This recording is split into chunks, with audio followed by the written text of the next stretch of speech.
Cari Shalom, bien-aimés dans le Christ, cet extrait vous est présenté par le Finish Work of Christ Ministries, autrement nommé Centre de Christ. Soyez encouragés pendant que vous écoutez.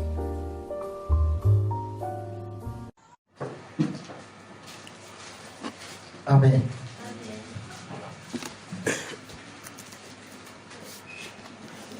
Je suis content de te voir ce matin.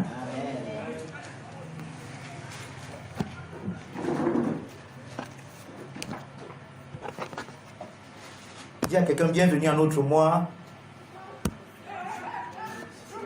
Le mois de... Non.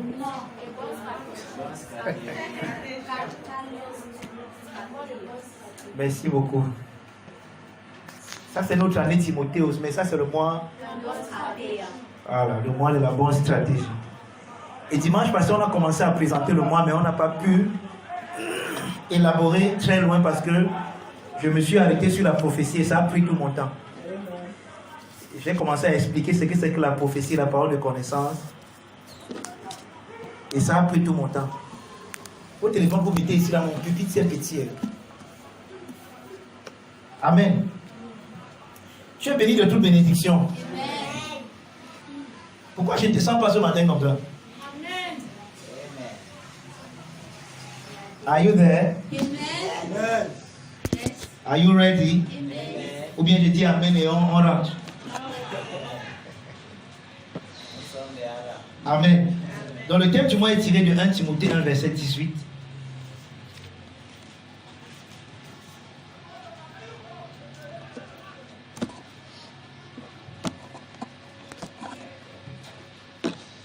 Timothée 1 verset 18 qui dit: le commandement que je t'adresse, Timothée mon enfant, selon les prophéties faites précédemment à ton sujet, c'est que d'après elles tu combattes le bon combat.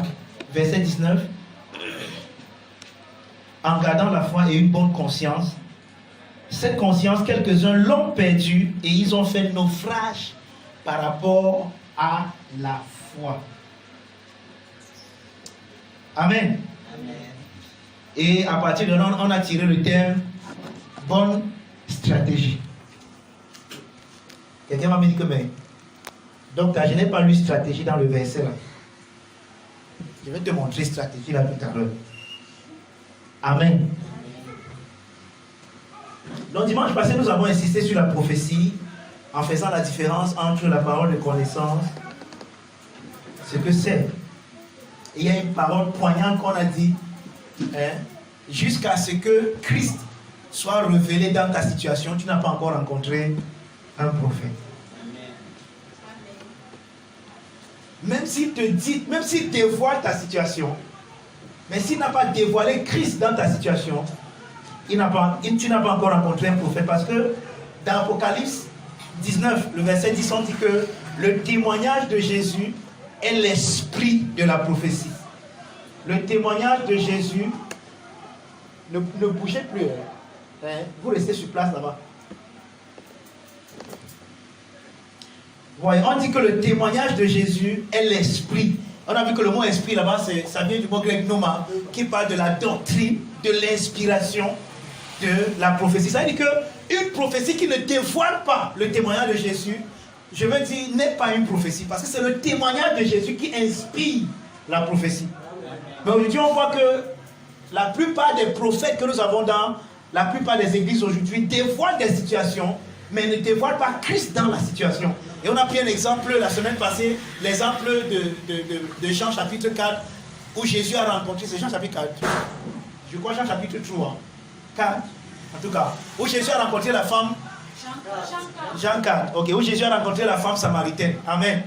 Il lui donne une parole de connaissance, en lui disant que tu as eu 5 maris et celui avec lequel tu es maintenant, ce n'est pas ton mari. Mais il ne s'est pas arrêté là. Oh non, c'est là-bas où on s'arrête parfois dans les églises. On te donne une parole de connaissance et tu es tellement enthousiaste que tu es tellement sous l'onction qu'on s'arrête au niveau de la parole de connaissance et c'est fini. Et tu te réveilles et tu te relèves, ta situation est toujours la même. Mais Jésus a poussé le bouchon et il a révélé le témoignage de Christ dans la situation de cette femme, de telle sorte que lorsque cette femme a quitté cet endroit, Elle allait dire aux gens que venez voir, oh, venez. Il y a un homme ici qui m'a tout dit, tout ce que j'ai fait.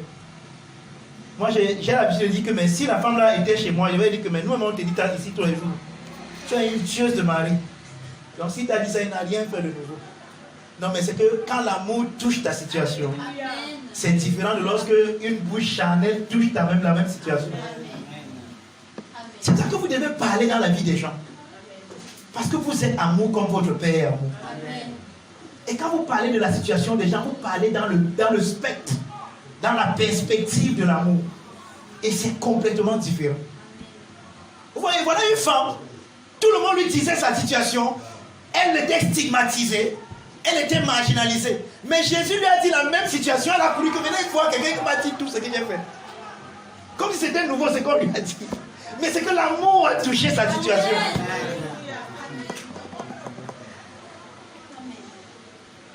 Ça me rappelle une parole de l'apôtre pour dire que vos paroles soient assaisonnées de sel. La vie et la mort sont au pouvoir de la langue. Vous avez la vie sur votre langue, frère. Vous pouvez donner la vie à quelqu'un en lui disant un mot.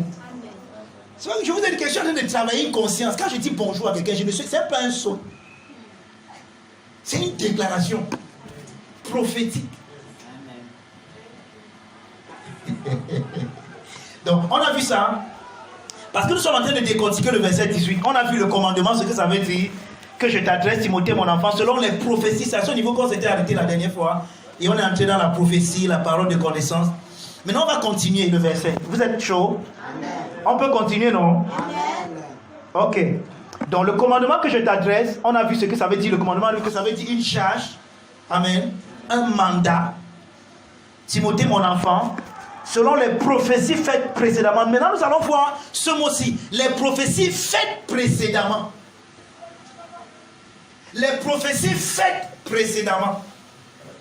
Le mot est tellement important. Je vous ai dit que quand vous lisez la Bible, ne la lisez pas. En anglais, on dit que don't speed read it. Donc, ne lisez pas ça comme le journal que vous voulez avoir le record que j'ai lu 18 chapitres par jour.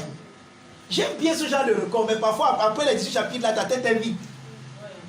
Tout ce que tu sais, c'est que tu as lu 18 chapitres. Mais on te demande que tu as lu quoi, tu as retenu quoi, tu n'as rien dit. Vous voyez, le mot, il dit que les prophéties ont été faites précédemment. Vous, quand vous lisez ça, vous pensez que ça veut juste dire que les prophéties ont été faites avant. Or, le mot fait précédemment ici est traduit du mot grec proago. Maintenant, proago signifie mener en avant. Donc, selon les prophéties qui t'ont mené en avant. Proago, ça c'est l'un des synonymes de proago. Ça veut dire mener en avant, mettre en vue, aller devant. Quelqu'un me comprend? Hein? Donc, les prophéties sont allées devant toi, donc précédées. Je sais que ça ne vous dit encore rien, mais quand je vais expliquer, alors vous allez mieux comprendre. Regardez. Est-ce que vous savez que chaque fois que la parole de Dieu vous est adressée, elle vous a adressé pour vous mettre en haut?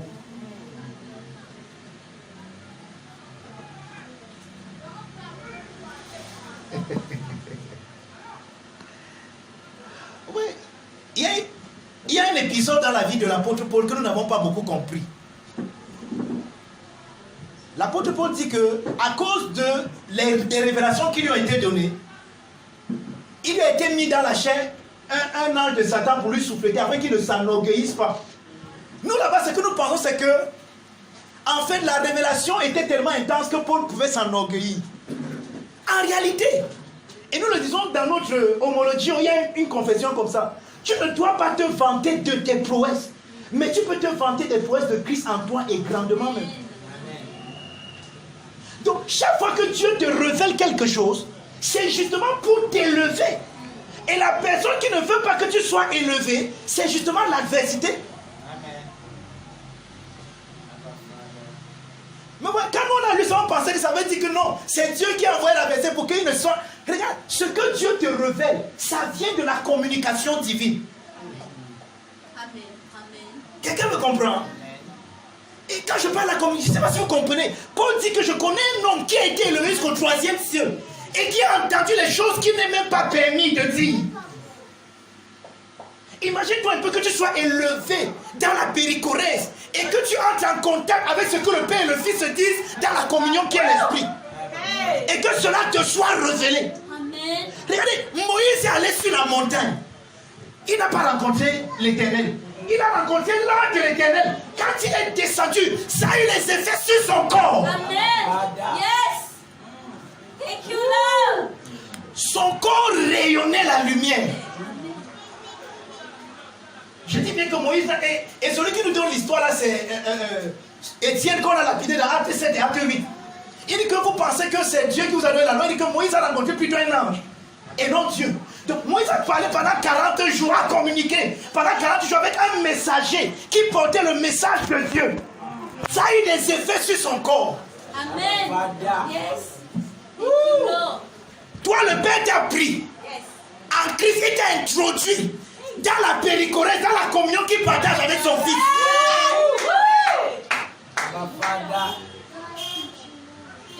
Et tu penses que tu peux entrer dans cette communication-là et rien ne se passe. Regardez, vous savez comment Dieu a affecté le corps d'Abraham. Abraham s'appelait Abraham. Et Sarah s'appelait Sarai. Dieu les a introduits dans sa communication. Parce qu'en fait, le nom de Dieu, en hébreu, c'est normal Yod He Vav He. C'est-à-dire que c'est Yod He Vav He. C'est ça que vous allez transformer en Yahvé et tout ça. On appelle ça le tétragrammaton. C'est un mot qu'on ne prononce même pas. Donc, quand les scripts hébreux écrivaient la Torah, quand ils arrivent sur l'endroit, s'ils partent faire les ablutions, ils se lavent bien les mains parce qu'on ne prononce pas le nom. C'est le nom de Dieu qu'on ne prononce pas. Vous comprenez un peu? Amen. Maintenant, Dieu apparaît à Abraham, il lui dit que j'ai déjà fait de toi le père d'une multitude de nations. Mais Abraham ne comprend pas. Abraham n'arrive pas à saisir. Et il faut que Dieu touche son langage. Il faut que Dieu change sa confession. Dieu enlève dans le premier assis. Parce qu'il s'appelait Abraham. Et Abraham veut dire le père exalté. Dieu met dans le premier assis ici. Ça fait Abraham. Parce qu'en fait, le He en hébreu, c'est la vie. Le He, Yod He Vav He. Le He en hébreu, c'est la vie. Donc, il fallait qu'il y ait le He dans le nom Abraham. Oh, Abraham veut dire le père de beaucoup d'enfants. Oh, expérimentalement, il n'a pas encore d'enfants. Mais pendant qu'il déclare que je suis le père de beaucoup d'enfants, il entre dans la communication divine. Et pendant qu'il déclare que sa femme Sarai n'est plus Sarai, mais elle est plutôt Sarah. Ah, c'est ça en fait, Sarah. Donc chaque fois qu'il disait tu es Sarah, et elle disait tu es Abraham, ils entraient dans la communication divine. Et quelques temps après, ça a eu des effets sur leur corps. Parce que si vous savez, quand Dieu est venu dire à Abraham, tu auras un enfant, il dit qu'un vieux père comme moi, on dit à Sarah, il dit qu'une vieille mère comme moi, il n'a même plus les désirs. Mais quand Sarah a accouché Isaac, un roi est venu la prendre. Pourquoi? Parce que son corps a été régénéré. La communication divine. La vie et la mort sont au pouvoir de la langue. Celui qui l'aime en mangera des fruits.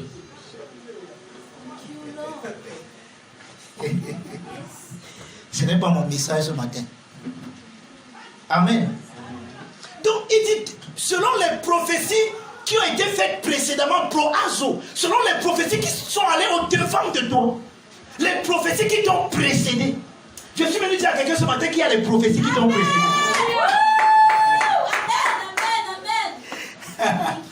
Maintenant, regardez, les prophéties, ça peut être ce qu'on t'a dit de toi. Parce que le mot professionnel, c'est un message inspiré par l'esprit. Ça peut également être ce que toi-même tu dis de toi quand tu es sous l'inspiration de l'esprit. Et je vais vous montrer ça avec deux exemples. Premier exemple, je vais utiliser Joseph. D'accord? Joseph, voici un jeune garçon qui n'a que 16 ans. Et les prophéties donc commencent à venir vers lui. Joseph commence, à son époque, ça venait par des visions.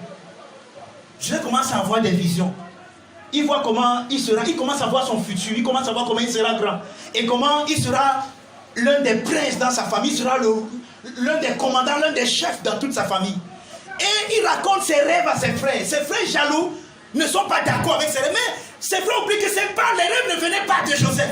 Ce sont les prophéties qui précédaient, qui ont été faites précédemment au sujet de Joseph. C'est-à-dire que c'est le plan de Dieu pour lui qui lui est révélé par l'Esprit. Amen. Mais gloire à Dieu parce que Joseph, lui, malgré tout, il gardait cela dans son cœur. Et voici, c'est ça même l'un des problèmes. C'est ce que nous allons voir tout à l'heure.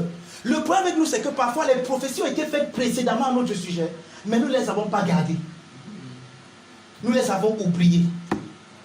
Nous n'avons pas été diligents pour marcher dans la conscience de ce que Dieu dit que nous sommes. Et ces choses sont allées au-delà de nous. Elles n'ont pas pu se manifester et se matérialiser. Quelqu'un me comprend? Le principe est tellement important. L'Esprit inspire un homme qui prononce des paroles inspirées sur toi. Il devient l'ange, le messager de l'Éternel. Son message va au-devant de toi, te précède en te mettant en vue. Ou alors en mettant en vue le message auquel tu crois. Maintenant, regardez. Selon vous, pourquoi lorsque Joseph est vendu en esclavage, c'est Potiphar qui l'achète? Pourquoi ce n'est pas quelqu'un d'autre qui achète Joseph? Pourquoi c'est Potiphar? À cause des prophéties qui ont été faites précédemment à son sujet. Selon ces prophéties, Joseph lui-même ne comprenait pas. Il savait qu'il ses frères devaient se prosterner devant lui. Mais il ne savait pas comment cela va se passer. Il pensait peut-être que non, peut-être ça va se passer dans leur pays là-bas en Israël. Mais ses frères jaloux. Oui, je disais à quelqu'un en semaine que je me suis rendu compte d'une chose, c'est qu'en fait, pour un enfant de Dieu, il n'y a pas de hasard. Amen. Même ce que tu traverses et que tu ne comprends pas maintenant, là c'est une question de temps. Demain tu comprendras que toute adversité par laquelle tu es passé t'a propulsé afin que les prophéties qui t'avaient précédé puissent avoir leur accomplissement. C'est ce que Joseph lui pensait que non, c'est ici que mes prophéties auront lieu, c'est ici que je serai le chef de mes frères. Mais on l'enlève de ses frères, on l'enlève loin de sa famille, on l'amène dans un autre pays. Et il se dit que ça y est, c'est fini. Ce que Dieu m'a montré là, ce n'est que mensonge. Mais je rends grâce à Dieu parce que Joseph n'a pas pensé comme ça. Je vais rester focus. Il a continué à ruminer ce qu'il a vu. Il a commencé à ruminer les prophéties à l'intérieur de lui. Il a commencé à penser à cela jour et nuit. C'est vrai qu'on dit que même quand Potiphar l'achète, dans la maison de Potiphar, les prophéties qui l'ont précédé commencent à se manifester, mais ça commence petit. Parce que voici l'un de nos problèmes. Nous voulons commencer grand. Joseph commence à devenir le chef des serviteurs de la maison de Potiphar. Parce que la prophétie, c'est que tu seras chef. Amen. Mais il faut commencer au plus bas niveau. Nous, on veut être chef directement demain. C'est pour ça qu'on dit qu'il est chef. Il est parmi les serviteurs. Il est le chef de tous les serviteurs. Et on dit qu'une grande grâce reposait sur lui. C'est quoi la grâce? C'est quoi la grâce? Joseph a médité tellement dans son cœur, même quand on l'a mis dans le puits, ses frères l'ont jeté. J'ai pas su que, regarde, ça ce n'est pas ma fin ici. J'ai vu que mes frères vont se prosterner devant moi. Donc je sais qu'il n'est pas fini ici. Et il est resté zen. Eux-mêmes ils l'ont sorti, là ils l'ont vendu. Même quand il arrive en Égypte, on le vend comme un esclave nu. Potiphar l'achète. Je laisse lui tranquille. Il ne pense qu'à une seule chose. Je suis un prince. Mes frères vont se prosterner devant moi. Il continue. Parce que ces prophéties l'ont précédé. Et vous savez qui est Potiphar? C'est le ministre de la défense de Pharaon. Donc ce n'est même pas n'importe qui achète Joseph. Joseph commence à avoir un lien avec sa destinée. Joseph va rencontrer Pharaon. Mais pour rencontrer Pharaon, il faut qu'il commence d'abord par le ministre de la défense, Potiphar. Donc Potiphar même ne comprend pas pourquoi il achète Joseph. Il se dit seulement que j'ai acheté un esclave. Pourtant, tout ça, c'est le plan de Dieu. Amen. Amen. Yes. Les prophéties ont précédé Joseph. Il a obtenu grâce dans la maison de Potiphar. Maintenant, la femme de Potiphar a épris de Joseph. Maintenant, je vais vous dire quelque chose. Joseph n'est pas sous la loi. Il n'y a aucune loi qui dit que tu ne prendras pas la femme de quelqu'un. Joseph peut se taper cette femme s'il veut et rien ne va lui faire. Je suis sérieux. Mais à cause de la méditation, des prophéties qui l'ont précédé, ça lui a donné une certaine mentalité et une certaine discipline de vie qu'il a compris que ça c'est une distraction. Et je ne vais pas me laisser distraire. Amen. Et il a dit non à la femme de Potiphar. Joseph n'a pas dit non parce qu'il avait peur d'une loi, il n'y avait aucune loi. Joseph a dit non à cause d'une discipline de vie. Amen. Les prophéties qui t'ont précédé, quand tu deviens conscient d'elles, elles te donnent une discipline dans la vie. C'est pour ça que quelque chose peut être autorisé pour tout le monde, mais pour toi c'est interdit. Pourquoi? À cause de la discipline et des prophéties qui t'ont précédé.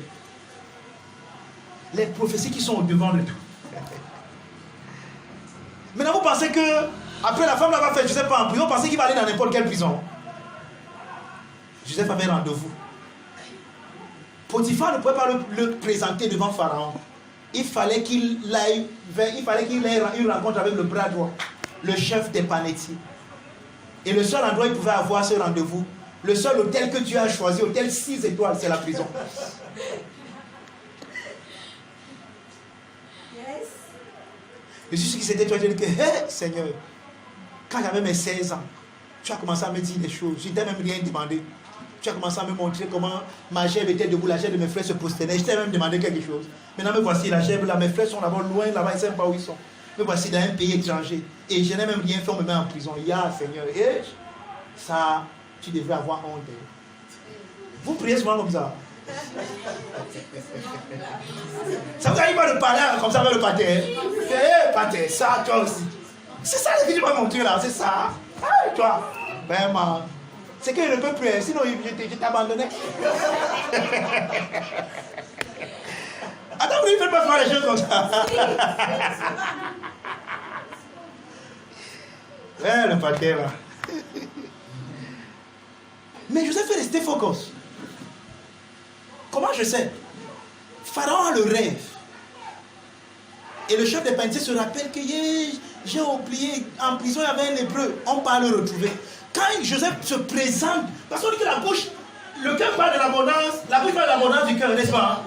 Yes. Pharaon dit que j'ai appris que tu peux interpréter les rêves. Écoutez, pour montrer ce qui est abondant dans la bouche. Non, c'est pas moi. Il y a un Dieu dans le ciel. C'est lui qui peut donner une bonne interprétation au rêve du Pharaon.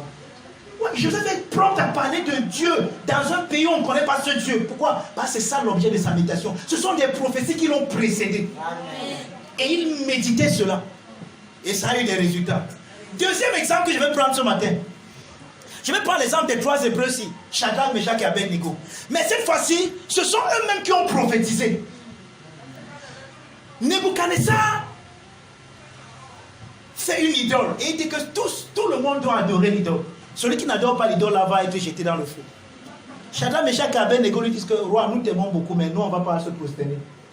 Mais vous amusez, c'est. Il dit que maintenant, chauffez-moi le feu là cette fois. Écoutez, voici ce que les gars disent. Parce que prophétiser, c'est parler selon l'inspiration de l'Esprit de Dieu. Il dit que les gars doivent. Notre Dieu est capable de nous délivrer de ton feu là. Et même s'il ne le fait pas, on ne se prosterne pas, mais il est capable de nous délivrer de ton feu. Voilà les prophéties qui les ont précédés dans le feu. De sorte que quand on les a jetés dans le feu, ils ont trouvé leur prophétie là-bas qui était là avec eux. Amen. Yes. Hey. La matérialisation de leur prophétie était là en une 4e personne. On a jeté 3 personnes, mais les 3 personnes croyaient que leur Dieu peut les délivrer du feu. Et ils ont dit avec courage. Le problème parfois c'est que tu ne parles pas.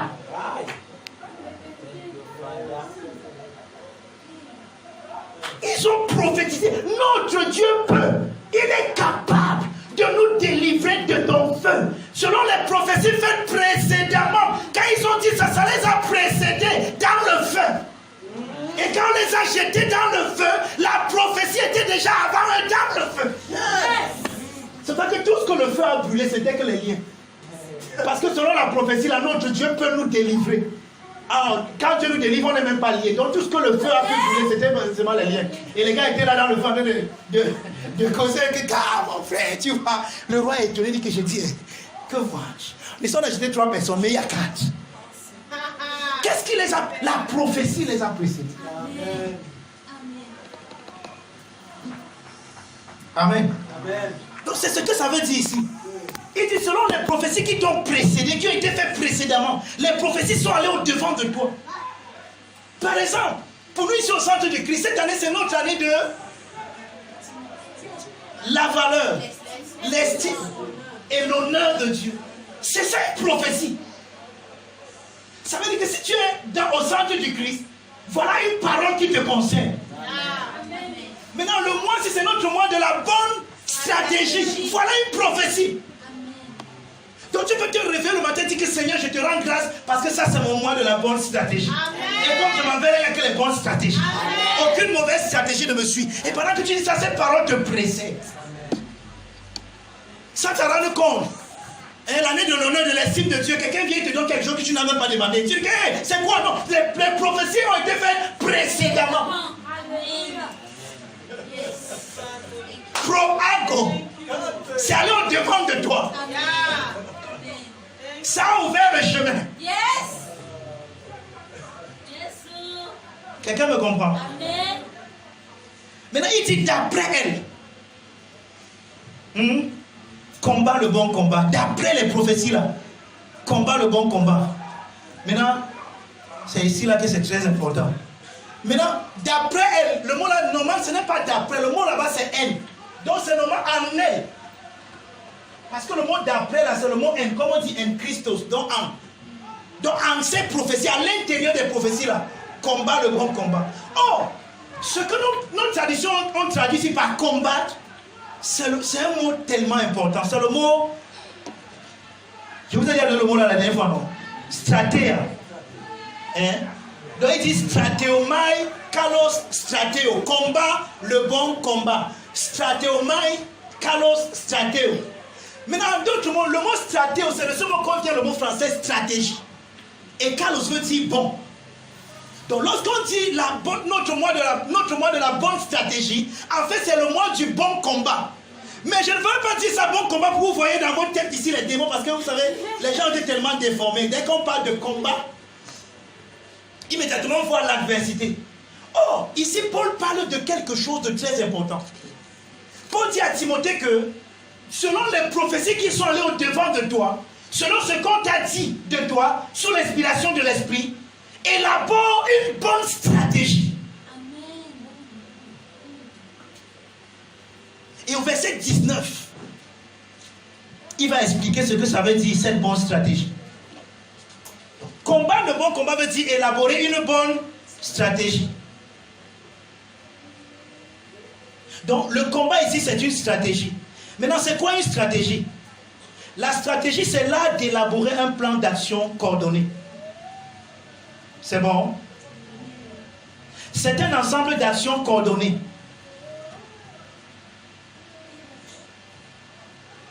La stratégie, c'est la manière d'élaborer, de diriger et de coordonner les plans d'action afin d'aboutir à un objectif déterminé. La stratégie, c'est la manière d'élaborer, de diriger et de coordonner des plans d'action afin d'aboutir à un objectif déterminé. Maintenant, l'objectif peut être programmé à court terme ou bien à long terme, ça dépend. Mais il faut avoir une stratégie. Donc Paul dit à Timothée que, en rapport avec les prophéties, avec les messages inspirés qui l'ont dévancé, qu'en elle, il élabore une excellente stratégie. Et cette stratégie, en réalité, est un combat. Dans ce sens de faire face à deux dangers majeurs amenés que nous lisons maintenant au verset 19. D'accord? Parce que maintenant, c'est quoi donc la bonne stratégie? Nous ne pouvons pas comprendre ça si on s'arrête au verset 18. C'est ça qu'on doit lire le verset 19. Qu'est-ce que le verset 19 nous dit? En gardant et une... Voilà, donc voilà comment Timothée doit élaborer la bonne stratégie. Timothée, en élaborant la bonne stratégie, ça aura des répercussions. Voici les résultats que ça aura sur lui. Il va garder la foi et une bonne conscience.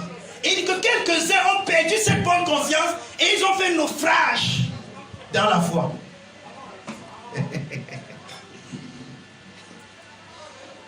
Alléluia.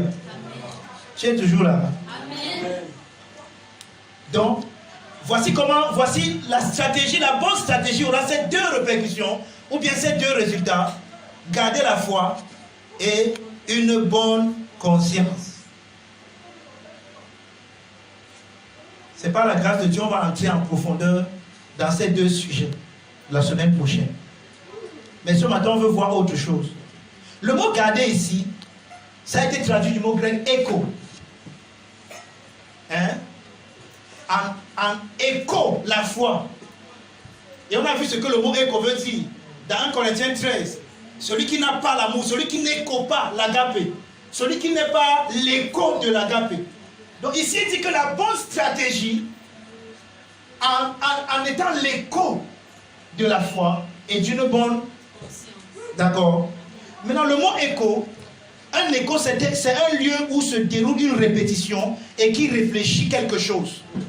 D'accord. Quand on dit par exemple que le baffle là donne l'écho de ma voix, en fait le baffle là, ça répète ma voix. C'est pas comme si je suis dans le baffle et je parle. Je suis moi ici, je parle, mais le baffle là est l'écho de ma voix. D'accord. Donc ma voix, ce que je dis ici se répète là-bas. Maintenant il dit que lorsque nous faisons la bonne stratégie, nous devenons l'écho de la foi et de la bonne conscience. Voilà le but de la bonne stratégie. Faire de nous l'écho, ceux qui réfléchissent la foi et la bonne conscience. Déjà, je m'étais dit depuis ma voix que la foi ici, ce n'est pas croire en Dieu, que peut-être tu vas abandonner Dieu. Ça n'a rien à voir avec ça. Amen. Donc, garder est traduit du mot écho, qui est un lieu où se déroule une répétition, qui réfléchit. Donc, soyez le reflet de la foi et d'une bonne conscience. Dans mes notes ici, je dis que cette élaboration stratégique est traduite par le mot combat parce qu'il s'agit d'un exercice disciplinaire. Voilà. Maintenant, je commence à entrer dans le vif du sujet. Pourquoi ils n'ont pas dit en élaborant une bonne stratégie? Pourquoi ils ont dit en combattant le bon combat? Pourquoi ils ont traduit le mot stratéa comme un combat? Parce que chaque fois que tu vas élaborer cette stratégie, c'est une stratégie disciplinaire. Et la discipline n'est pas facile.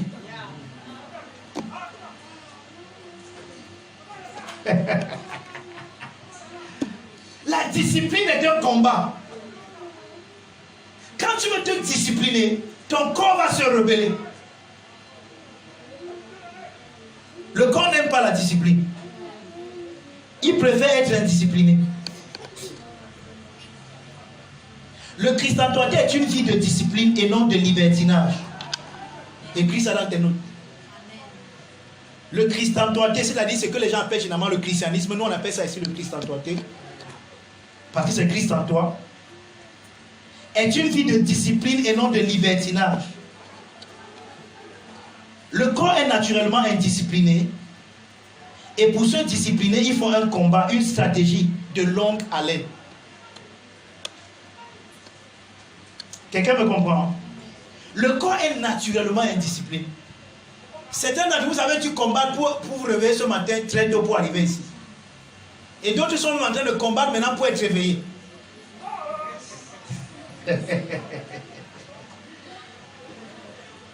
D'autres sont en train de dormir. Bonne nuit. Oui, je vais vous dire quelque chose. En réalité, lorsqu'on dit que le corps est indiscipliné, nous allons le voir la semaine prochaine lorsqu'on va parler du renouvellement de l'intelligence, parce qu'on va parler de ça la semaine prochaine. Vous allez vous rendre compte qu'en réalité, ce n'est pas du corps dont il s'agit, mais c'est un problème de mentalité. D'accord? Toi qui dors là maintenant, si on te place, on te met devant un bon match de football, tu seras étonné que c'est toi qui dormais tout à l'heure. Tu ne dors pas parce que tu es fatigué. Tu dors parce que tu ne trouves pas l'intérêt dans ce qu'on est en train de faire ici. Si on te disait que sois attentif, parce qu'après le culte ici, en fait, à n'importe quel moment, le pasteur peut sortir 10 minutes d'or à quelqu'un. Frère, tu devais pas être ce match, tu devais être vigilant.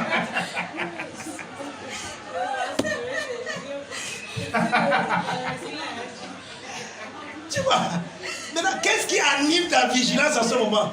L'intérêt que tu as derrière. Mais tu vois, quand tu n'as pas d'intérêt, ça te fatigue à l'intérieur. Et ce qui se passe à l'intérieur se répercute à l'extérieur, ton corps. Tu ne dors pas maintenant parce que tu n'as pas dormi la nuit. Tu dors parce que tu n'as pas d'intérêt. Tu ne dis pas dans ton cœur que tu dors, dis tes choses là, tu parles. 1 Corinthiens 9, verset 27. Voici un passage qu'on a tellement mal compris dans l'église aujourd'hui. qui a été tellement mal interprété et appliqué. 1 Corinthiens 1, verset 27, vous êtes là. Paul dit, mais je traite durement mon corps et je le tiens assujetti, de peur d'être moi-même rejeté après avoir prêché aux autres.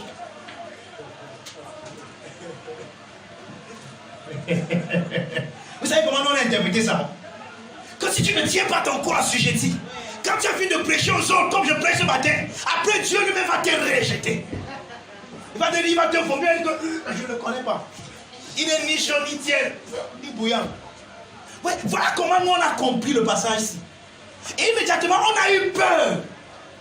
Au lieu d'avoir une relation d'amour, l'amour parfait qui bannit la crainte, on a commencé à servir Dieu dans la peur. On a dit que, je peux faire comme ça, après Dieu me rejette. Qu'est-ce qu'il me rassure même que moi-même je suis là? Non, pardon, il faut faire très attention. Non, il ne s'agit pas de ça ici. Ouais, quand vous ne comprenez pas bien un passage biblique, vous volez sa signification et vous avez une mauvaise application du verset. Vous appliquez mal le verset dans votre vie. Maintenant, vous partez prêcher et vous tenez votre corps assujetti. Je connais les gens qui sont morts parce qu'ils ont jeûné. Il y a même ce qu'on appelle les masochistes, c'est-à-dire que les gens qui s'en foutent de leur corps, qui maltraitent leur corps. Frère, je vais montrer la semaine prochaine que ce n'est pas ton corps qui te fait pécher. Quand on parle de la chair, ce n'est pas le corps. En tout cas, qu'on fait ABC, la famille chrétienne. On a dit ça là-bas dedans. Le corps, ce n'est pas le corps qui te... Le corps n'est qu'un serviteur.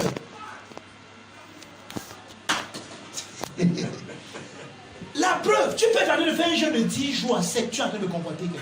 Tu es en train de convoiter. Pourtant, tu es dans le jeûne de 10 jours à 7. Bon, ok, ça va. Mais c'est que, bon, parce que j'ai dit à sec, ça vous dérange. Bon, pas à sec. Mais il dit à sec, rien que non, ça n'a pas. Je n'ai jamais fait même 3 à 7.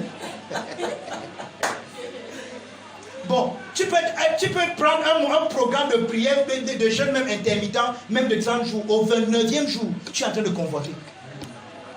Amen. Ça veut dire que ce n'est pas le corps.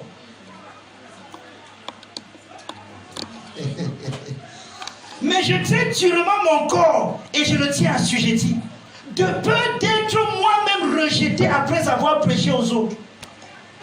Qu'est-ce que Paul est en train de dire ici? Le rejet dont Paul parle ici, c'est celui de Dieu. Est-ce que c'est Dieu qui va le rejeter après qu'il ait prêché aux autres? Non. Si je ne traite pas durement mon corps dans une soumission disciplinaire à ma pensée renouvelée, alors je serai expérimentalement un contre-exemple de ce que je dis. Et la première personne qui va rejeter mon message, c'est moi-même. Ma conscience va me condamner. Amen. Wow.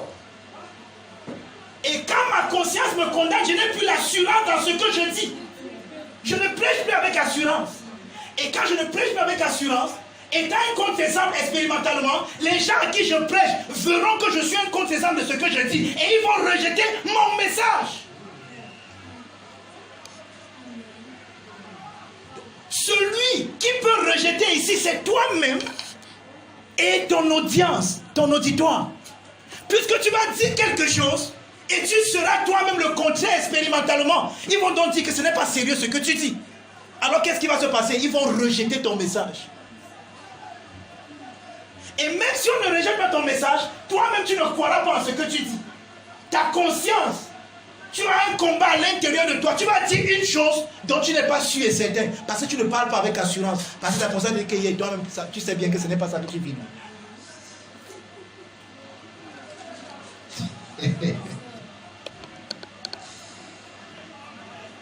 Donc, la discipline ici n'a pas un rôle de me rapprocher de Dieu, mais justement de faire ce que Paul dit au verset 19, pour que je sois l'écho, le reflet de la foi et d'une bonne conscience. Maintenant, de quoi est-ce que Paul parle ici au verset 27? Quand vous lisez un peu à partir du verset 24, nous sommes sur 1 Corinthiens 9.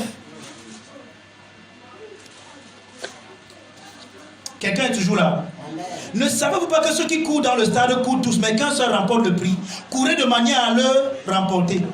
Tous ceux qui combattent s'imposent toute espèce d'abstinence et ils le font pour obtenir une couronne corruptible. Mais nous faisons-le pour une couronne incorruptible. Moi dont je cours, non pas comme à l'aventure. Je frappe, non pas comme battant de l'air, mais je traite durement mon corps. Maintenant, quelle est même cette discipline dont Paul est en train de dire? Qu'est-ce que Paul fait en réalité quand il dit qu'il traite durement son corps? De quoi s'agit-il? Est-ce que Paul est en train de dire qu'il prend le bâton, il se fouette? Est-ce que Paul est en train de dire qu'il ne mange plus, il ne boit plus?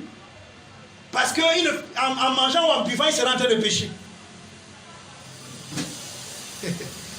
De quoi Paul est en train de parler ici? Paul nous explique ce traitement disciplinaire au verset 12 de 1 Corinthiens chapitre 9. Là, on était au verset 27. Allez au verset 12.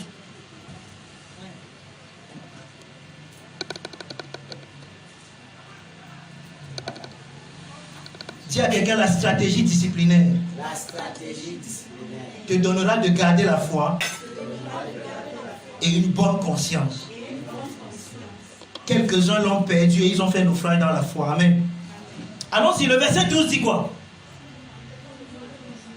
Si d'autres jouissent de ce droit sur vous, n'est-ce pas plutôt à nous d'en jouir? Mais nous n'avons point usé de ce droit. Au contraire, nous souffrons tout afin de ne pas créer d'obstacles à l'évangile de Christ.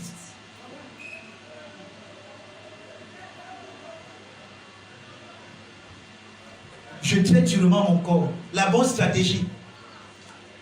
Une discipline stratégique. Oh, qu'est-ce que Paul nous dit ici? Il dit qu'il y a un droit dont ils ont sur les Corinthiens. Mais pour ne pas créer d'obstacles à l'évangile, ils ont préféré surseoir à ce droit, laisser ce droit, afin que les Corinthiens, afin qu'ils ne créent pas un obstacle. Ils préfèrent souffrir.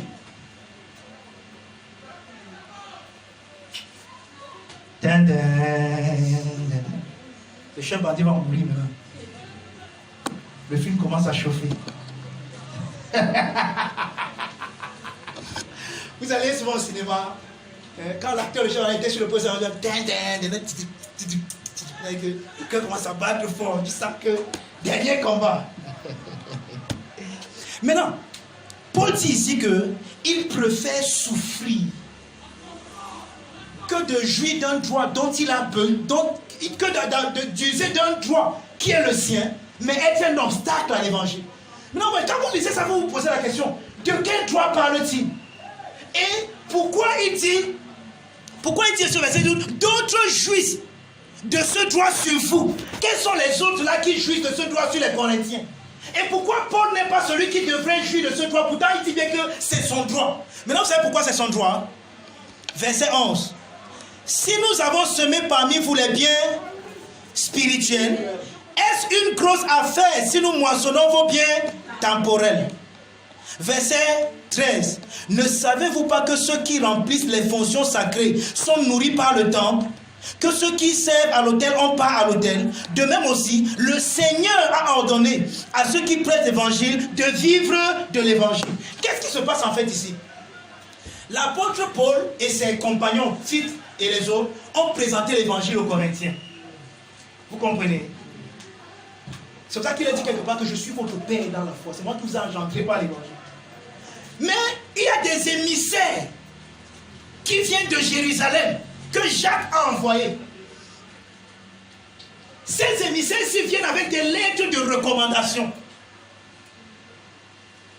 Et parce qu'ils viennent avec ces lettres de recommandation et qu'ils viennent de Jérusalem, les Corinthiens commencent à penser qu'eux, ils sont les apôtres par excellence. Donc c'est des vrais apôtres. Et immédiatement, ils commencent à rapprouer Paul. Ils disent que vous-même là, vous n'êtes pas des vrais apôtres. C'est pour ça que quand vous lisez bien, surtout dans 2 Corinthiens 11 et 12, vous allez voir que Paul défend son apostolat là-bas. Pourquoi? Parce qu'il y a des gens qui sont venus de Jérusalem avec des lettres de recommandation. Maintenant, regardez, Paul est celui qui prêche l'évangile aux Corinthiens, mais les Corinthiens prennent leur offrande et vont plutôt donner aux émissaires qui sont venus de Jérusalem. Maintenant, Paul, normalement, hein, c'est son droit. Il pouvait discuter cela. Il pouvait aller dire que jamais, c'est à nous que vous devez donner cette offrande-là. C'est à nous qui vous prêchons l'évangile. C'est à nous qui avons semé les biens spirituels. Et c'est à nous que vous devez semer vos biens temporels. Mais Paul dit que non. Il préfère souffrir et laisser que les gens la donnent. L'argent qui devrait lui revenir à d'autres personnes. Parce qu'il ne veut pas être un obstacle à l'évangile. Et il dit que pour faire ça, il faut se discipliner. Il dit que si tu n'es pas discipliné, l'amour de l'argent, il dit que non, c'est mon argent, c'est quoi? C'est moi qui prie, c'est moi qui prie pour eux, c'est moi qui les enseigne. Pourquoi ils donnent à quelqu'un d'autre? Non, ils vont sauf que me donner. Et vous allez vous discuter l'argent et l'évangile va passer de côté. Ça ressemble aux descriptions des pentecôtistes.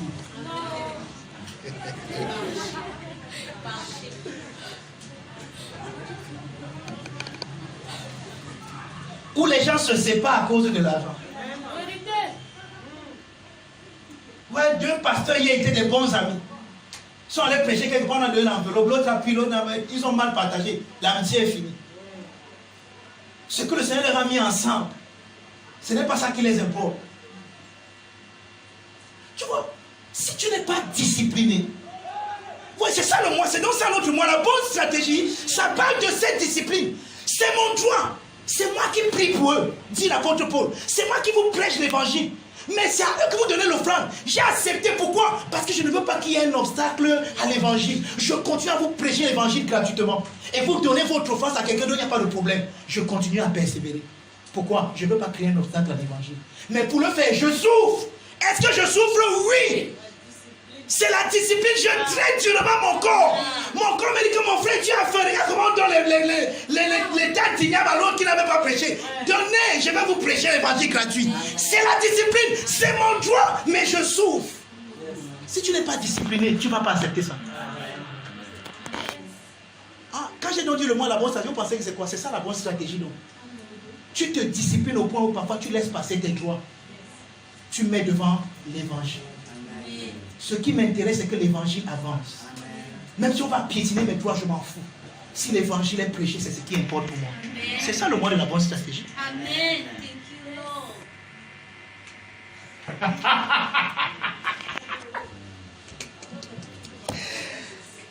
Ah, vous pensez que c'est les stratégies d'affaires? Bon, il y a tout ça aussi dedans. Hein.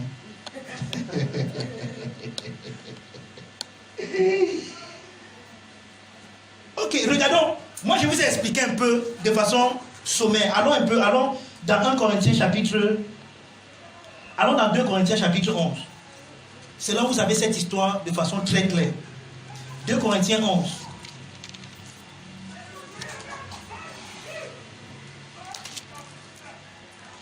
Bien-aimé, tu peux mettre tes droits de côté à cause de l'évangile. Tu peux accepter souffrir un peu à cause de l'évangile. Quelqu'un me comprend? 2 Corinthiens 11, je vais lire à partir du verset 4. Oh, l'apôtre Paul. Ouais, parfois je lis ce type-ci. Et je me rends compte que je n'ai pas de problème. Vous savez qu'à la fin du ministère du type, tout ça, ce que Paul dit à l'une des dernières lettres qu'il a écrit à Timothée, il dit que tous m'ont laissé pour amour pour le siècle présent. Il n'y a que Luc qui est resté avec moi. Frère, normalement, quand vous lisez un truc comme ça, vous devez pleurer ou bien ça doit vous faire réfléchir 1000 fois. Le grand apôtre Paul, à la fin de son ministère, quand il était dans la maison d'arrêt, tout le monde l'a abandonné. Il écrit à Timothée. Il dit qu'il n'y a que Luc avec moi ici. Il dit que tel est parti pour amour pour le siècle présent. Ils m'ont tous laissé, ils m'ont tous abandonné. Il dit qu'Alexandre, le forgeron, m'a fait beaucoup de mal. Mais je prie que le Seigneur le pardonne. Est-ce que parfois quand je lis l'étude de l'apôtre Paul, je me dis, le gars-ci, le grand Paul était resté seulement avec Luc dans la maison d'arrêt. Tout le monde l'a abandonné. Je suis quand même en bonne compagnie.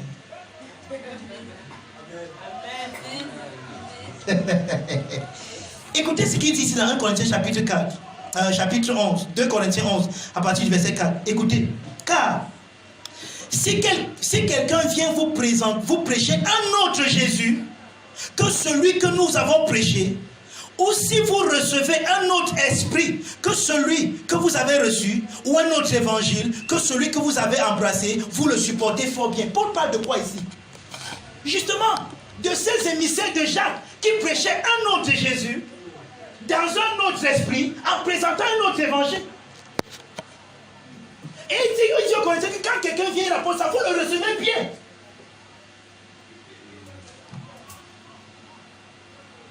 Or, écoutez, j'estime que je n'ai été inférieur en rien à ces apôtres par excellence. Vous voyez comment on les appelait? Ici, Paul est en train d'utiliser une figure de style.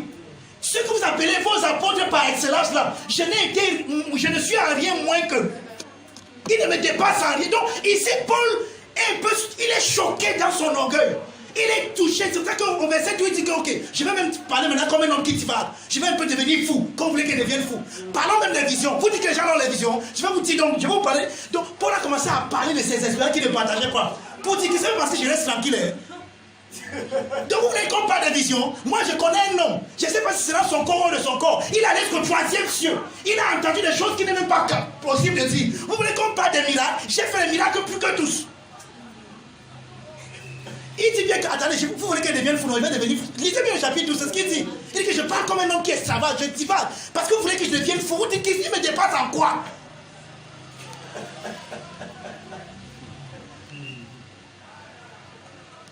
Quelqu'un me comprend? Je suis sûr que vous n'avez jamais compris 2 Corinthiens 6:11 comme ça. Or, j'estime que je n'ai été inférieur en rien à ces apôtres. Pourquoi, comment il les appelle? Vos apôtres par excellence.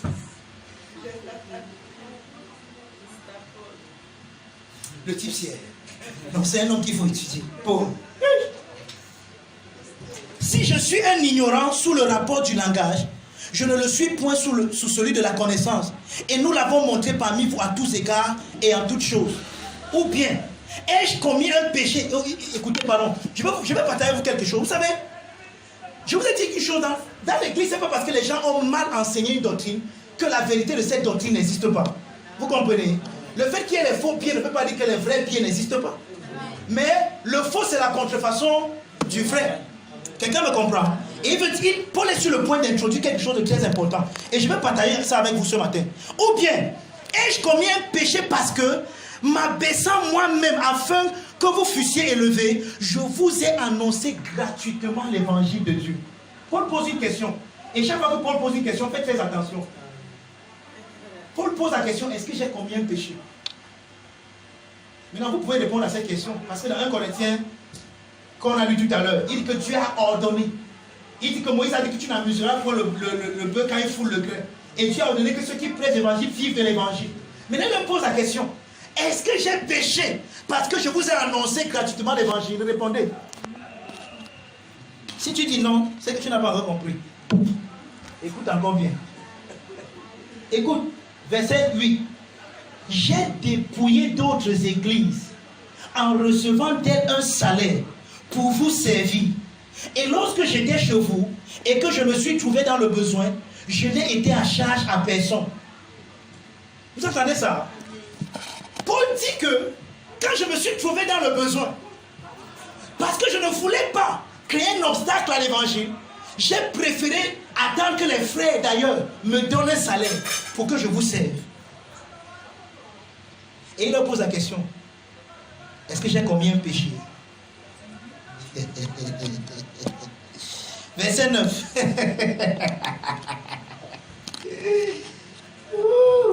Car les frères venus de la Macédoine ont pourvu à ce qui me manquait. En toute chose, je me suis gardé de vous être à charge, je m'en garderai. Par la vérité de Christ qui est en moi, je déclare que ce sujet de gloire ne me sera pas enlevé dans les contrées de l'Achaïe. Pourquoi? Parce que je ne vous aime pas. Première question, est-ce que j'ai commis un péché? Est-ce que parce que j'ai fait ça, ça veut dire que je ne vous aime pas? Suivez-moi, oh. Suivez-moi. Je sais que je suis en train de toucher un sujet très sensible à l'église. Je sais que c'est un sujet très sensible. Quand tu parles de ces sujets, l'onction quitte. Il ne faut pas parler d'âge à l'église. Mon livre Dieu rit, par la grâce de Dieu, cette fin du mois sera publié. Et dans ce livre, il y a un chapitre que j'ai intitulé Le donateur hilar. Là-bas, j'explique que Jésus a plus parlé d'argent qu'il n'a parlé d'aucun autre sujet. Vous savez ça? Vous savez ça? Ah, vous ne le savez pas. Lisez les évangiles. Jésus a plus parlé d'argent qu'il n'a parlé d'aucun. En fait, il n'a même... L'enfer que vous avez comme le lieu qui brûle éternellement, là, il n'a jamais parlé de ça. Jésus a parlé de la guerre, de la gêne. Et il a parlé de l'enfer 7 fois seulement. Mais quand vous voyez combien de fois il a parlé d'argent, tellement de fois. Donc c'est un sujet important.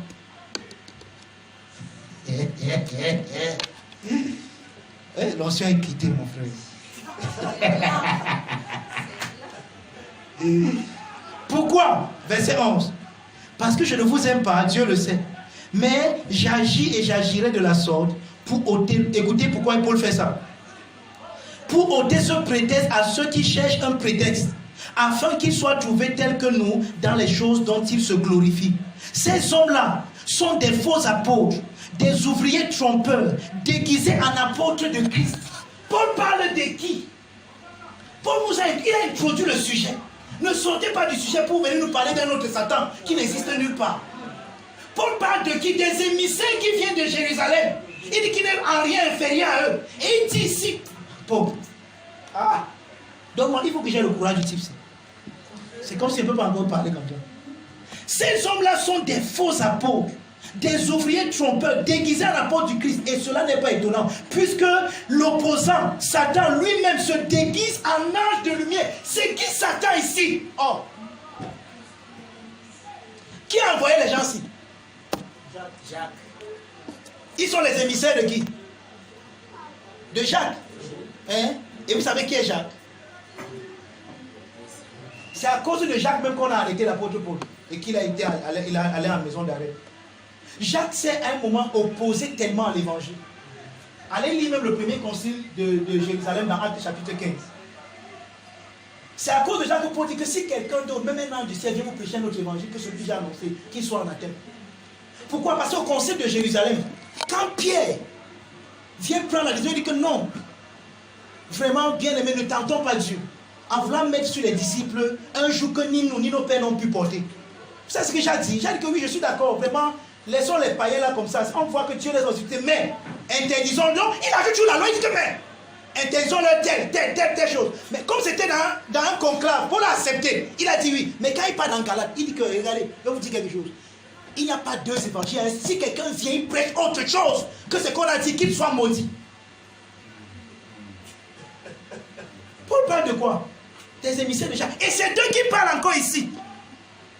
Il dit, et cela n'est pas étonnant, puisque Satan lui-même se déguise en ange de lumière. Et il n'est pas étrange que ses ministres aussi se déguisent en ministres de la justice. Leur fin sera selon leurs œuvres. Paul parle de qui? De ces apôtres, entre guillemets, par excellence.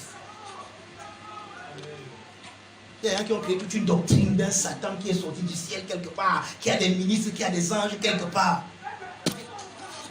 Parce qu'ils ne veulent pas lire dans le contexte. Quelqu'un me comprend? Donc c'est de ça que Paul parle ici. Paul est remonté. Maintenant, allons regarder au chapitre 12. Tournez juste la page. 2 Corinthiens chapitre 12. Lisons à partir du verset 11. 11 à 13.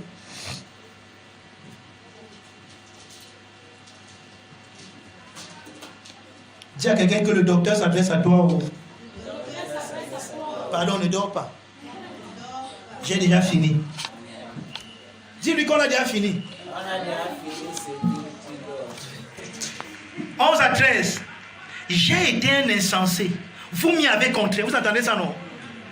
C'est par vous que je devais être recommandé. Écoute ce que Paul leur dit. C'est par vous que je devais être recommandé. Donc c'est vous-même qui devez même m'élever, me recommander. Aïe. Pourquoi aux grands hommes il y a toujours des grands défis comme ça?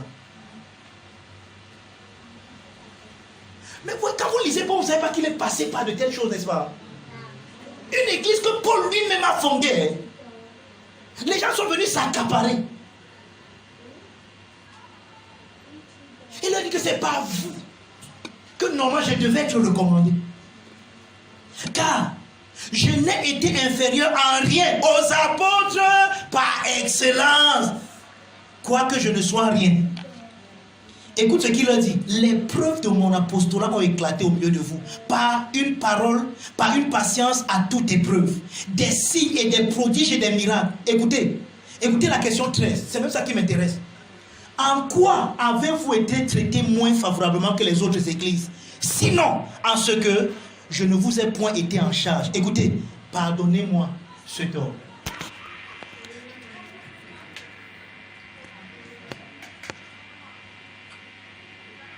Je veux que vous voyez. Vous savez, l'enseignement doit être élaboré. On met une pièce sur une autre pour que quelqu'un vienne voir. Tout à l'heure, poser les questions. Est-ce que parce que j'ai fait ça, j'ai péché? Est-ce que c'est parce que je ne vous aime pas? Mais il dit que même si j'ai fait ça, c'est parce que je voulais enlever le prétexte afin que les autres n'aient pas à calomnier. Maintenant, il a dit ceci, verset 13. En quoi avez-vous été traité moins favorablement que les autres églises? Sinon, donc, en fait, Paul a fait se défendre. Il a dit qu'en réalité, je vous ai tout donné comme j'ai donné à tous les autres églises. Mais la seule chose où vous avez été traité moins favorablement, c'est que je ne vous ai pas été en charge. Et il dit que pardon, je vous ai fait un tort, pardonnez-moi.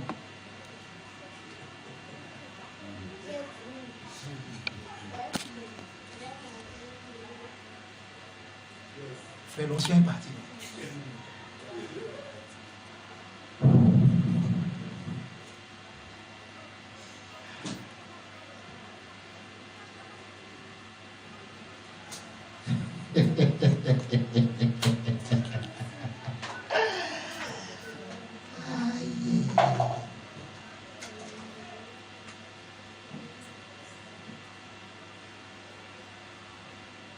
Regardez ce que Paul dit dans 2 Corinthiens chapitre 3. Je vais bientôt finir. À partir du verset 1.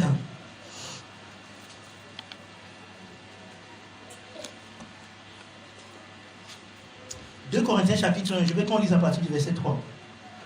Tu es là, tu dis Amen, je vais lire. Écoutez, il dit, commençons-nous de nouveau à nous recommander nous-mêmes, ou avons-nous besoin, comme quelques-uns, de lettres de recommandation auprès de vous et de votre part? Alors, suivez-moi très bien, parce qu'il y a le verset 6, qui a été très mal interprété aussi dans ce passage, parce qu'on n'a pas vu ça depuis le début. Regardez, Paul dit qu'il y a quelques-uns, leur autorité au milieu de vous, c'est qu'ils ont des lettres de recommandation. Il dit est-ce que nous aussi on a besoin de lettres de recommandation auprès de vous, comme quelques-uns? C'est-à-dire que l'autorité que les autres exercent, c'est parce qu'ils sont recommandés par qui? Par Jérusalem. Et qui est le bishop de Jérusalem? Jacques. Bishop Jacques. Donc, les gars viennent, ils disent que nous venons de Jérusalem, de la part de... oui, venez. Maintenant, à cause de cette lettre de recommandation, ils avaient de l'autorité sur les Corinthiens. Mais Paul a dit que, regardez, nous, on n'a pas besoin de lettre de recommandation.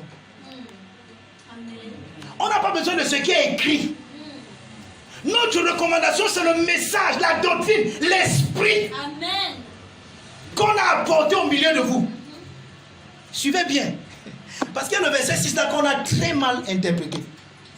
Verset 2.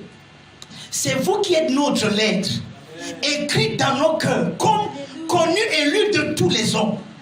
Vous êtes manifestement une lettre de Christ, écrite par notre ministère. Non avec de l'encre, mais avec l'Esprit de Dieu, du Dieu vivant. Non sur des tablettes de pierre, mais sur des tablettes de chair, sur les cœurs. Et cette assurance-là, nous l'avons par Christ auprès de Dieu. Ce n'est pas à dire que nous soyons par nous-mêmes capables de concevoir quelque chose comme venant de nous-mêmes. Notre capacité, au contraire, vient de Dieu. Il nous a aussi rendus capables d'être ministres d'une nouvelle alliance. Non de la lettre, mais de l'esprit. Car la lettre tue, mais l'esprit vivifie. Bon, si je te demande, comment toi tu comprends ça?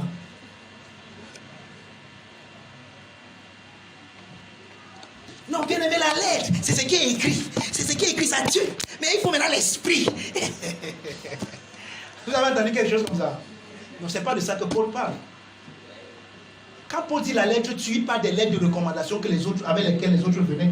Et c'est ça qui donnait l'autorité. Et qu'est-ce qu'ils apportaient comme message? Un message qui détruit l'église. Mais il dit que c'est l'esprit qui vivifie, c'est la doctrine, le nouma, l'inspiration. C'est même par cette inspiration qu'il dit que vous êtes notre lait. On a écrit, pas sur des tables, pas avec de langue, mais dans vos cœurs. L'inspiration de notre message est dans vos cœurs. C'est ça qui vivifie. Donc on n'a pas besoin de l'être comme les autres. Voici la vraie signification du verset 6, selon son contexte.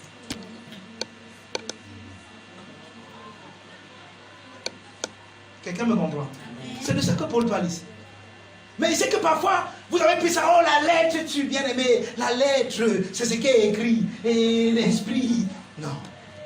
Paul est clair ici. Il y a des gens qui sont venus, leur autorité c'est avec des lettres qui ont été écrites. Oh, Paul dit que notre autorité c'est l'esprit, le nouma, l'inspiration, la doctrine qu'on a prêchée. Et notre écriture, ce n'est pas avec l'encre, comme les autres viennent avec ce qu'on a écrit. Notre écriture, c'est vous-même dans vos cœurs. Notre message est imprimé en vous. Lisons ce dernier passage. Même si je ne vais pas l'élaborer. Mais au moins lisons-le, on va peut-être l'élaborer la semaine prochaine. 1 Timothée. Quelqu'un est là? Je sais que j'ai parlé d'argent. Mais je n'ai pas dit que je ne t'ai pas demandé de me donner l'argent. Mais je t'ai montré que lorsque quelqu'un partage avec toi les biens spirituels, il faut que tu répondes dans la communication par dehors. Il faut qu'il y ait une communication réciproque. Sinon, la personne ne te fait pas du bien. Ouais. Un moment, parce qu'on voulait te mettre... Et je parle avec les témoins. Sorel et Rosine sont témoins ici. Un moment, parce qu'on voulait tellement être clair avec nos cœurs, mais on était stupides dans nos têtes sans nous en rendre compte. On refusait même au début du ministère qu'on nous appelle pasteur. Hein? Tu m'appelles pasteur? Je dis que non, pasteur, non, je suis frère. Frère, c'est bon ça. Parce que, on pensait que c'était l'humilité, pourtant c'est la stupidité. C'est pas l'humilité. On voulait tellement être vrai. On ne parlait jamais d'argent. En fait, moi, j'ai dit sur les gens que quand tu m'as porté dans l'intérêt, je regarde dans ta situation, je dis que non, prends, ça va. Tu me donnes pas comme ça, ça va. Tu as besoin de ça plus que moi. Frère, tu es en train de tuer la personne là. Si tu as un homme de Dieu qui te fait ça, il ne t'aime pas, il te détruit. Tu sais pourquoi? Il te regarde selon la chair et non selon l'esprit. Il ne te juge pas dans la révélation dans laquelle tu lui as apporté cette offrande. Mais il te regarde que non, ouais, Karine, tu as besoin de ça plus que moi. Non, ça va avec, non. Tu as des problèmes. On ne te donne pas parce que tu as des besoins. Écoutez, tu ne donnes pas quelque chose à un homme de Dieu pour répondre à un besoin. C'est un faux don. Tu donnes pour répondre à la révélation.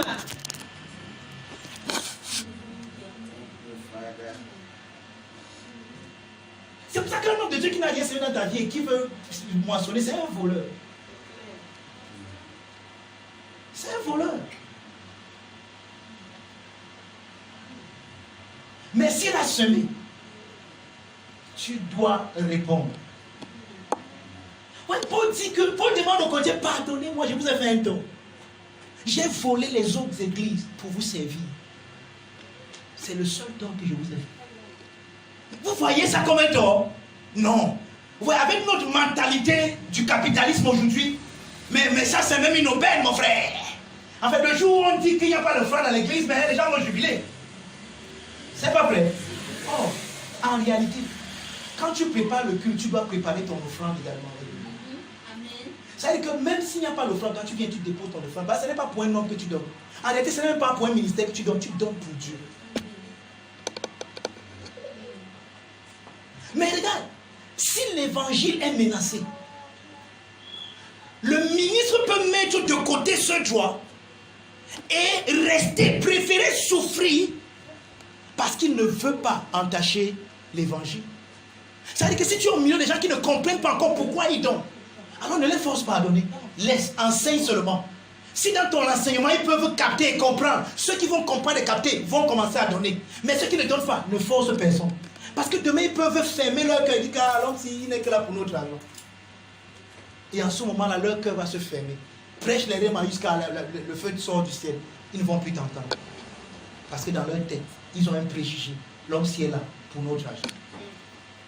C'est pour ça, pour que les gens n'aient pas dans ce genre de mentalité, il faut que toi, tu te disciplines.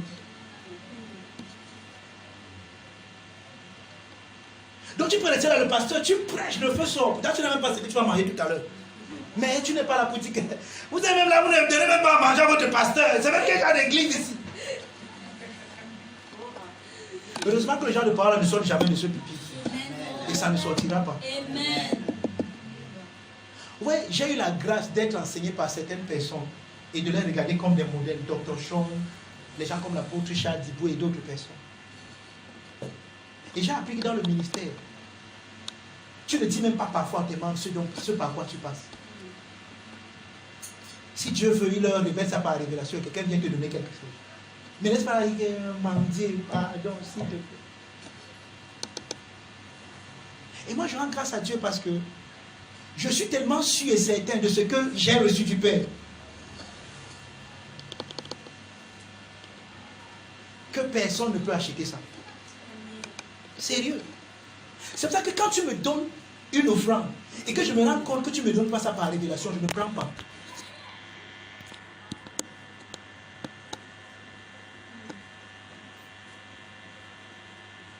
Et quand je vois que tu es même partenaire avec moi et qu'à un moment ton donné n'est plus parce que tu honores le Christ en moi, mais parce que tu veux me manipuler, je sais que je coupe les ponts avec toi. Ah, est-ce que ça va me faire souffrir? Oui. Parce que ton argent là me servait, oui. Mais je préfère souffrir que de créer un obstacle à l'évangile. Et ça, c'est ça qu'on appelle la bonne stratégie.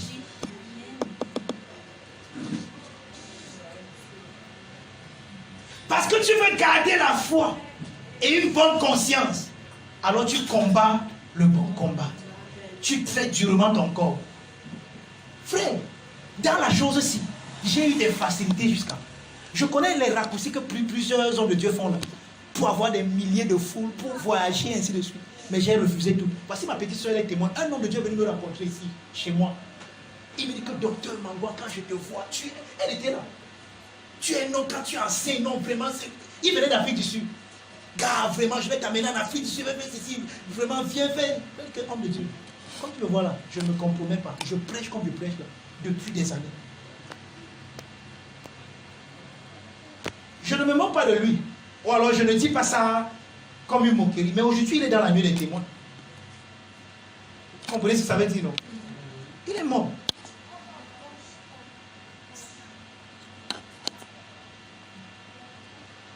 J'ai eu beaucoup d'occasions de me compromettre, mais j'ai accepté souffrir. J'ai commencé ce ministère en faisant la moto. J'ai fait la moto, je crois, pendant 5 ans. Les premiers livres que j'ai écrits, ABC, la famille chrétienne. Et heureusement qu'à un moment, ma petite sœur venait vivre avec moi. Demandez, souvent je rentrais comme ça et je finis de conduire la moto, peut-être à 20h, je viens, il dit qu'il va un peu me reposer pour ma soupir. Quand il me réveille comme ça, donc quand je suis sur, il est 2h. Parce que c'est une activité qui fatigue. Mais à 2h, il va me lever, il va écrire les livres. L'ABC est sorti avec l'argent de la moto. Mais je pouvais aussi faire autrement. Mais j'ai préféré la bonne stratégie. Pour que l'évangile n'ait pas d'obstacle. Donc le mois, si c'est notre mois de la bonne stratégie, frère, c'est le mois de la discipline. Tu peux te discipliner, mettre certaines choses qui sont de droit de côté, parce que l'essentiel pour toi, c'est que l'évangile avance. Pour dire que il dit que je ne fais de ma vie aucun cas, comme si elle m'était précieuse, pourvu que j'accomplisse ma course, l'annoncer l'évangile de la grâce de Dieu, avec joie. Il dit que je fais tout pour l'évangile afin d'y avoir part. Bien aimé, ça demande la discipline. Ce n'est pas facile. Il y a le compromis partout. Il y a le raccourci partout. J'ai dit qu'on vous le propose tous les jours. Tu es en entreprise, on te propose le raccourci pour être vite riche. Tu es partout, on te propose, ça c'est partout. Mais accepte de souffrir un peu. Accepte, en cette année de l'honneur, de l'estime et de la valeur de Dieu, commence par la bonne stratégie. Combat le bon combat. Accepte de souffrir un peu. De mettre même tes droits de côté. Il y a des choses que tu le mérites. On doit te respecter dans ta famille. Mais même si on ne te respecte pas à cause de l'évangile, laisse qu'on te piétine. Mais si ça te donne l'occasion de dire que Jésus est Seigneur, dis quand même. Et laisse qu'on te piétine à cause de l'évangile. C'est ça la bonne stratégie. Je sais que vous ne voyez jamais ça comme ça. Quand on dit la bonne stratégie, on dit il fait ta belle stratégie. Il va nous amener à une stratégie. Voici la bonne stratégie. Voici comment le Père veut qu'on commence cette année de l'estime, de l'honneur et de la valeur de Dieu dans nous. acceptons souffrir un peu. Paul dit que je souffre. D'autres usent de droit qui m'appartient, mais je souffre. Mais je préfère. Il ne faut pas qu'il y ait un obstacle à l'évangile. Il ne faut pas qu'on calomnie l'évangile. Il ne faut pas qu'on méprise l'évangile parce que j'ai voulu réclamer un droit. Non, je préfère piétiner moi. Mais si je peux prêcher l'évangile, je vais prêcher. Vous n'allez pas insulter l'évangile. La bonne stratégie. Calostratéa. Le bon combat. C'est un combat, frère. Lisons le passage. Il a dit que je ne vais pas l'expliquer aujourd'hui. Je vais l'expliquer la semaine prochaine. 1 Timothée 4. À partir du verset 11 jusqu'au verset 16. Je lis juste. Mais je veux que vous mettiez que vous remarquiez certaines expressions. Déclare ces choses. Enseigne-les. Que personne ne méprise ta jeunesse. Mais sois un modèle. Sois pour les fidèles, en parole, en conduite, en charité, en foi, en pureté, jusqu'à ce que je vienne. Applique. Vous voyez les mots que Paul utilise? Oh, j'aurais aimé expliquer tout ça, mais on va le faire la semaine prochaine. Sois un modèle, applique. Oui, ça demande de l'application. La bonne stratégie demande que tu t'appliques. Si tu ne t'appliques pas, tu ne seras pas là tous les dimanches. Si tu ne t'appliques pas, tu ne seras pas là le mercredi. Tu auras 1001 raisons de ne pas être là. Tu ne seras pas là le vendredi si tu ne t'appliques pas. Applique.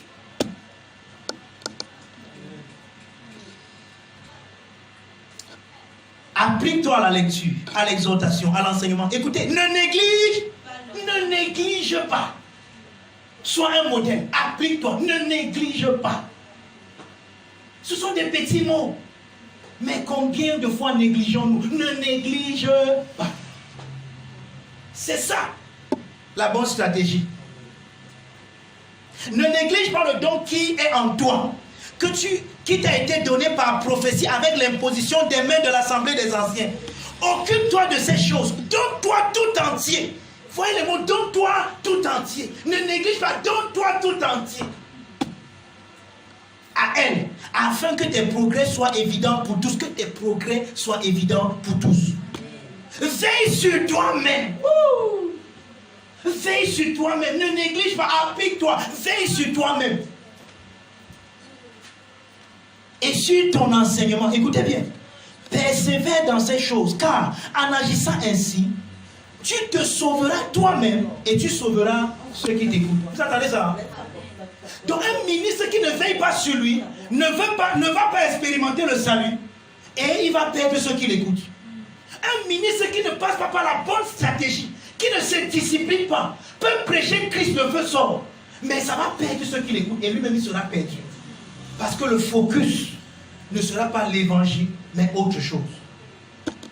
Veille sur toi-même et sur ton enseignement afin de te sauver toi-même et ceux qui t'écoutent. Alléluia. Béni de toute bénédiction. J'espère que tu as compris quelque chose de la bonne stratégie ce matin. Mettons-nous alors debout. Nous allons rendre grâce au Père, lui dire merci pour ce mois de la bonne stratégie. Je sais à quel moment l'onction est partie.